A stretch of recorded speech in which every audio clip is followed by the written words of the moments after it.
siang hari ini. Assalamualaikum, selamat siang Mas Rahaditya Dimas Prihadianto atau Mas Adit. Selamat siang Mas Adit. Selamat siang. Selamat siang Pak Adil. Oke, Mungkin luar biar lebih biasa. singkat bisa dipanggil Pak Adit aja ya. Pak Adit, Atau Mas oke. Adit juga boleh. Kak Adit, kayaknya aku lebih seneng panggil Kak Adit ya. Kak Adit aja ya. Oke, Oke, oke baik. Pak. Silakan, silakan Kak Adit. Baik, terima kasih banyak waktunya Pak Adul. Bismillahirrahmanirrahim. Assalamualaikum warahmatullahi wabarakatuh. Selamat siang untuk teman-teman semua. Baik yang dari mahasiswa, tadi saya sempat lihat sekilas ada beberapa mahasiswa FTE juga. Selamat siang buat teman-teman mahasiswa FTE Telkom Surabaya. Kemudian saya juga ucapkan selamat siang juga untuk beberapa partisipan yang mungkin join di luar Telkom Surabaya. Perkenalkan, saya Rahaditya Dimas Prihadianto, STM TCSCA. Mungkin biar lebih akrab bisa dipanggil Pak Adit. Jadi siang hari ini saya melanjutkan dari Pak Tri Agus sebagai perwakilan Telkom. Message-nya saya disuruh untuk share success story ya. Saya juga bingung sebenarnya success story-nya saya ambil dari mana. But, saya akan coba deh untuk share beberapa hal yang mungkin sedikit banyak berkaitan teknik negosiasi. Oke, teman-teman, sebenarnya kalau kita bicara negosiasi ya, jadi sebenarnya negosiasi ini sudah kita lakukan mulai kecil bahkan. Jadi mungkin kalau teman-teman ingat, zaman-zaman SD atau mungkin zaman-zaman SMP gitu ya, kita kan dikasih uang jajan nih. Nah, dulu kalau zaman saya, moga-moga zaman kita tidak terlalu jauh ya. Kalau di zaman saya itu, zaman SD itu saya dulu cuma dikasih between 2.000 sampai 5.000 rupiah. Saya dapat 5.000 aja tuh udah happy gitu ya. Nah, kadang saya protes gitu. Cuma dikasih 2.000 gitu. Buat beli bakso aja zaman saat itu saya SD nggak dapet gitu. Nah, kemudian ya gimana? Mama punyanya cuma segini buat kamu. Akhirnya saya mencoba. Em, Pada saat itu mungkin tidak kenal negosiasi ya, tapi ternyata saat itu saya melakukan negosiasi gitu. Oke mah, kalau gitu nanti kalau misal ulanganku dapat nilai 90, nanti uang jajanku tambahin 2.000 ya. Kemudian mama berpikir bentar mungkin ya, diam sejenak, kemudian oke. Kemudian kita bilang deal gitu ya pada saat ya, oke setuju, deal. Gitu. Nah, ketika sudah terucap kata setuju atau deal, berarti negosiasi kita berhasil pada saat itu. Nah, sebenarnya kita sudah melakukan hal itu sejak kecil, cuma tanpa terasa mungkin bahkan kita tidak menyadari bahwa yang kita lakukan adalah negosiasi. Oke, beranjak dikit, kita maju. Zaman teman-teman kuliah sekarang. Nih, saya buka kartu sedikit ya, teman-teman ya. Biasanya kalau teman-teman kuliah itu kan nggak cuma kuliah gitu ya, apalagi dengan sekarang teman-teman istilahnya apa, school from home gitu ya, atau kuliah dari rumah, pasti saya tebak beberapa teman-teman punya kegiatan atau aktivitas di lain kuliah. Entah teman-teman mulai aktif dengan komunitas-komunitas baru, gitu ya. Karena jelas di setiap ada kondisi, gitu ya, istilahnya ada bless in disguise. Jadi di setiap ada kondisi pasti ada sisi baik. Nah, biasanya dengan kondisi yang di rumah ini kita bosen gitu kan, di rumah ngapain, kuliah juga bosen, mungkin materinya nggak nangkep gitu ya. Sehingga kita biasanya mengalihkan ke beberapa kegiatan lain gitu. Nah, kemudian karena teman-teman sibuk di acara lain atau di komunitas lain sehingga mungkin tugasnya terbengkalai atau teman-teman lupa ngerjain tugas. Kemudian teman-teman pasti bilang, Pak, tolong dong ditambahin waktunya, jangan seminggu, 2 minggu dong gitu. Atau bahkan yang lebih lebih apa ya, lebih gokilnya lagi gitu kali ya. Waktu pengumpulan gitu teman-teman negosiasi gitu. Pak, tolong dong di-extend 1 minggu pengumpulannya karena susah nih ngerjain analisanya gitu. Ada yang mau ngaku nggak di sini? Nggak usah ya. Tapi artinya teman-teman juga sudah melakukan itu gitu. Pada saat kuliah teman-teman juga melakukan negosiasi gitu. Salah satu contoh yang saya ambil adalah negosiasi tugas gitu ya. Nah, sebenarnya kalau kita kita intermezzo sedikit lah ya. Nah, apakah negara kita, waduh berat ya, siang-siang kita ngomongnya negara gitu ya. Nah, apakah negara kita dulu tuh pernah melakukan negosiasi nggak sih? Oke, mungkin saya coba tanya ke teman-teman. Teman-teman ingat nggak kita punya hari kemerdekaan Indonesia itu tanggal berapa? 16, 17, 18, apa 19? 17 Agustus ya jawabannya ya. Teman-teman sadar nggak? Dulu kita itu hampir, ada yang jawab ini, Kiki Yolanda, oke, benar tanggal 17 ya.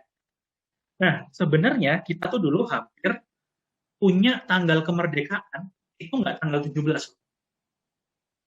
Mungkin teman-teman yang sedikit ingat, dulu zaman SD mungkin ya, kita pernah dengar namanya peristiwa Rengas Dengklok. Jadi, itu adalah kaum muda pada saat itu mendengar bahwa Belanda itu menyerah. Jepang. Oke. Kemudian Jepang juga pada saat itu juga sudah meninggalkan Indonesia, artinya sudah tidak ada kekuasaan lagi di Indonesia. Artinya kita sudah bisa mendeklarasikan kemerdekaan pada saat itu, kurang lebih tanggal 15 Agustus. Nah, sementara Bung Karno dan Bung Hatta pada saat itu masih berhati-hati, karena mungkin ini bisa jadi taktiknya Jepang. Jadi kayak dikasih waktu jeda gitu ya, tapi nanti mereka akan kembali. Atau mungkin ada strategi lain gitu yang akan dilancarkan kepada kita gitu. Nah, cuma kaum muda ini adalah kesempatan Pak, gitu ya. Mereka melakukan negosiasi dengan Bung Karno dan Bung Hatta. Pada saat itu berlangsung di kediaman Laksamana Maeda, kalau teman-teman ingat ya.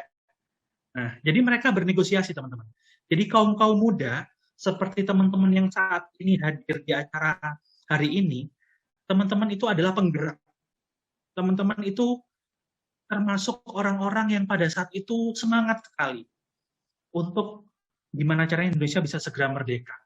Akhirnya negosiasi, dan akhirnya bisalah kita melakukan proklamasi pada tanggal 17 Agustus.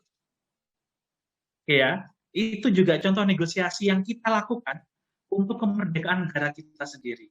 Nah, satu hal lagi yang pengen saya share buat teman-teman adalah pasca kemerdekaan teman-teman, kita itu nggak istilahnya nggak semata-mata atau sekonyong-konyong kemudian kita bisa berkehidupan bernegara dengan santai gitu. Teman-teman pernah dengar nggak bahwa kemerdekaan yang kita lakukan itu juga hasil negosiasi berjumlah biaya kepada Belanda. Masuk akal nggak sih? Aneh ya, Belanda udah jajah kita 3,5 abad, gitu ya. Kemudian tiba-tiba kita disuruh ganti uang sebagai balas, istilahnya apa? Balas jajah dan balas kemerdekaan kita. Oke, mungkin kalau saya bisa share screen, masih di disable ya? Bisa nggak saya share sedikit ya? Boleh, boleh. Boleh ya? Master control kita boleh dibuka untuk Mas Nah ini Adit. Saya searching di sebuah website, mungkin saya ingin tunjukkan ke teman-teman. Oke, masih belum bisa. Jadi teman-teman, kita itu disuruh mengganti kerugian penjajahan sebesar kurang lebih 4,5 miliar gulden. Jadi kan mata uang Belanda pada saat itu kan gulden ya. Kita itu disuruh bayar loh. Jadi kita merdeka, itu malah kita disuruh bayar kepada Belanda. Dan itu adalah hasil negosiasi pada saat itu. Sudah sepertinya Mas Adit ya? Sudah bisa belum ya? Oh sudah ya? Sudah. Baik, coba saya share sebentar.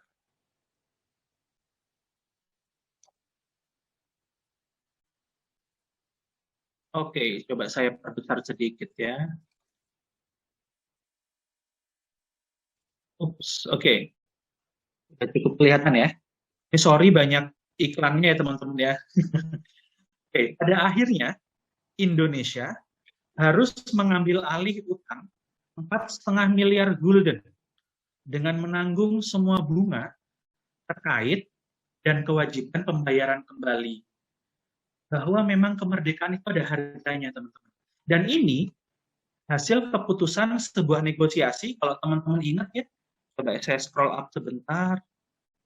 Nah, konferensi meja bundar di Den Haag tahun 1949.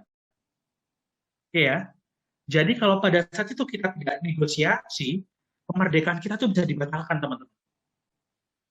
Sehingga pada saat itu Indonesia yang diwakili Bung Hatta akhirnya step up, oke, karena kita sudah deklarasi kemerdekaan, maka ini akan saya tanggung. Kemudian mereka negosiasi, awalnya yang harus kita tanggung itu lebih dari 4,5 miliar gulden, teman-teman. Tapi karena Bung Hatta jago negosiasinya pada saat itu, dan juga mengajak beberapa pakar untuk hadir pada konferensi itu, sehingga akhirnya senilai 4,5 miliar gulden yang harus kita tanggung. Gitu ya teman-teman ya. Artinya Indonesia ini sekarang sudah puluhan tahun menjadi negara merdeka, itu adalah hasil negosiasi. Mulai dari deklarasi kemerdekaan hingga upaya kita mempertahankan kemerdekaan. Nah, sekarang saya kembali lagi ke teman-teman mahasiswa nih. Nah, sekarang relevansinya gimana, Pak? Kalau misalnya saya sudah lulus dari kuliah nih, negosiasi apa sih, Pak, yang akan saya lakukan gitu ya? Nah, ini mungkin saya akan cerita sedikit. Sebelum saya ditugaskan menjadi wakil dekan Fakultas Teknik Elektro, saya sebelumnya ditunjuk sebagai kepala bagian logistik di IT Telkom Surabaya. Kerjanya ngapain, Pak? Salah satu kerjanya adalah negosiasi, teman-teman. Jadi, salah satu kegiatan logistik di IT Telkom Surabaya adalah pengadaan. Jadi, kalau teman-teman sekarang aktivitas di lab, nah sebelumnya kan lab itu ruangan yang kosong. Kemudian kita isi dengan barang-barang laboratorium. Nah, pengadaan barang-barang tersebut dihandle oleh bagian logistik Telkom Surabaya. Nah, kemudian apa Pak yang dilakukan saat negosiasi gitu ya?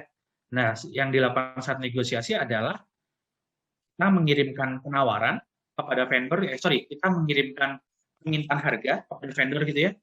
Saya mau beli kabel nih, ceritanya misal. Saya mau beli kabel, dan mereka nawarin harga nih. Oke Pak, satu gulung harganya 50.000. Waduh, sebenarnya uangnya ada sih. Nah, tapi teman-teman nanti akan dihadapkan sama sebuah paradigma namanya cost leadership. Sebenarnya cost leadership ini juga teman-teman sudah aplikasikan gitu ya. Kalau teman-teman ke toko gitu ya, kemudian teman-teman pengen beli camilan gitu. Ini tokonya bukan kayak convenience store ya. Jadi toko-toko yang biasa. Nah, itu kan kadang-kadang kita masih bisa negosiasi harga gitu. Misal kita mau beli makanan ringan harga Rp5.000, kemudian kita sebenarnya punya 5.000, tapi kita nggak ikhlas nih ngasih 5.000 gitu ya. Kita nego dulu gitu. Pak, 3.000 boleh nggak gitu? Nggak boleh Mas, 4.000. Ya udah akhirnya kita kasih 4.000 biar kita masih punya saving, yaitu Rp1.000 gitu ya. Nah, itu juga yang saya lakukan pada saat saya di logistik di Telkom Surabaya. Jadi, walaupun saya punya hak untuk mengadakan sebuah barang gitu ya, tapi tetap cost leadership harus saya pegang. Artinya, saya ditarget gitu ya oleh IT Telkom Surabaya harus membuat saving gitu istilahnya ya, seberapa persen dalam 1 tahun. Nah, itu sehingga saya harus berpikir pada setiap pengadaan yang saya lakukan, kira-kira saya harus bisa menegosiasi berapa persen dari harga, sehingga bisa bermuara pada akhir tahun saya bisa saving sejumlah X%, katakan seperti itu. Nah, itu negosiasi yang saya lakukan. Nah, kalau negosiasi yang teman-teman lakukan saat bekerja nanti juga mungkin akan seperti itu. Teman-teman yang nanti mungkin bekerja di bagian marketing atau sales, maka teman-teman akan sangat erat sekali dengan negosiasi.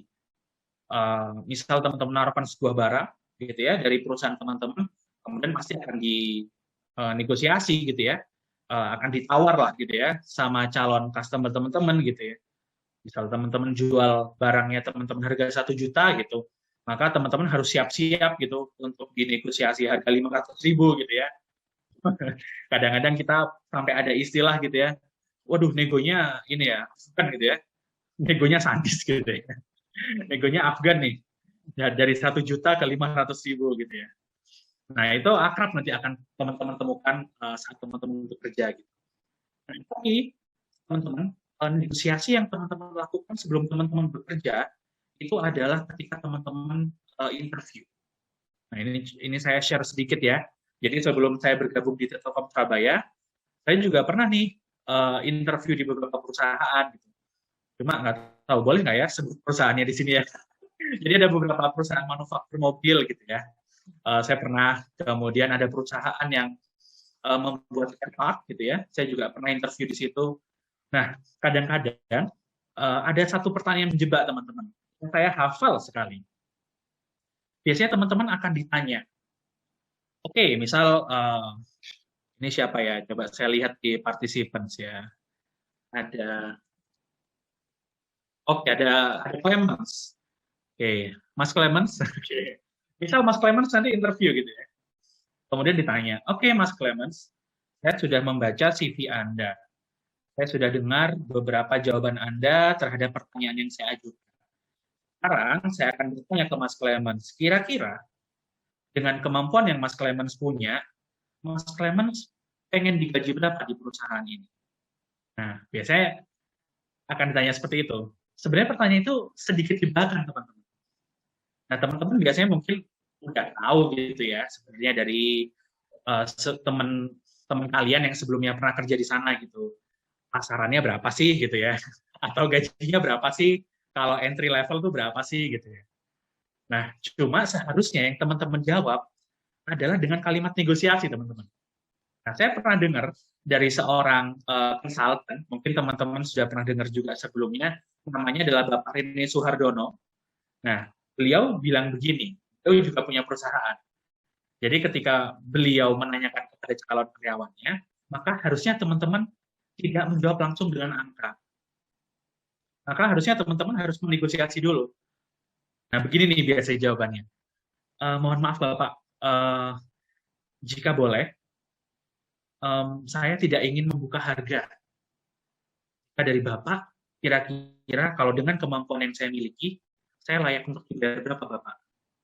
Nah, jadi biarkan si interviewer itu menyebutkan harga untuk teman-teman. Ketika harganya sudah tersebut, baru teman-teman bisa melakukan negosiasi untuk angka tersebut. Gitu ya. Nah, itu adalah salah satu negosiasi yang mungkin teman-teman lakukan ketika teman-teman nanti sudah lulus dan mulai apply di beberapa pekerjaan.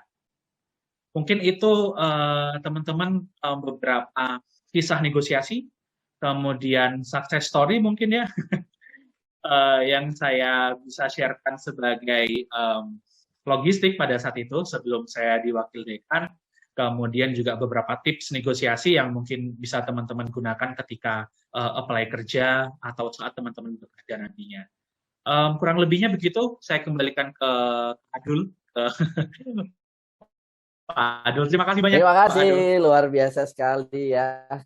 Kalau tadi Mas Adit bilang pada saat simulasi wawancara kerja gitu, kalau kebetulan saya yang diwawancara dan ditanyakan gitu ya, Mas Adul mau digaji berapa? Pak, saya nggak usah repot-repot, saya nggak perlu mikir, samain kayak Bapak aja. Gitu. Dan ini juga bisa ditiru mungkin ya. Saya lebih senang bersama-sama Pak, termasuk gaji sama juga Pak, sama kayak Bapak gitu. Ya baik, menarik. Tadi ada sempat disampaikan oleh Mas Adit adalah bahwa negosiasi ini, Mas Adit dan juga Pak Tri tadi sebelumnya, bahwa negosiasi ini sebenarnya sudah ada ya dari zaman-zaman dulu gitu ya, sampai sekarang. Bahkan sebenarnya dalam beberapa hari ini kita sebenarnya sudah bisa dihitung banyak sekali melakukan negosiasi ya, tapi tanpa disadari ya memang itu negosiasi sebenarnya gitu ya Mas Adit ya. Hal-hal kecil kayak misalkan diminta untuk kemana gitu kan, nanti tolong belikan ini jam 10 ya, boleh gak jam 11 saja. Nah, itu udah masuk satu poin negosiasi tuh gitu ya Mas Adit ya. Iya, sebenarnya itu juga sudah negosiasi tanpa kita sadar ya. Betul. Tapi kan nanti kita akan belajar bagaimana cara untuk lebih dalam lagi ya. Kita dari dalam hal ini nanti kita akan belajar dalam komunikasinya, negosiasi itu harus seperti apa sih gitu nanti. Gitu. Jadi Mas Adit duduk manis yang santai di situ sambil kita mendengarkan nanti satu jagoan lagi yang akan memaparkan lebih dalam, dan bukan tidak mungkin nanti pada saat Q&A ada pertanyaan-pertanyaan untuk Mas Adit. Jadi nanti mohon Siap, saya bantu standby. dijawab Saya Mas bikin Adit kopi ya. Oke. sebentar ya. Boleh Mas, bikin kopi asal jangan bikin ruko Mas ya. Kalau bikin ruko lama Mas, bisa 2 tahun itu Mas. Silakan Mas Adit. Baik, terima kasih Pak Adul. Matur sembah nuwun. Saya izin off cam ya. Boleh.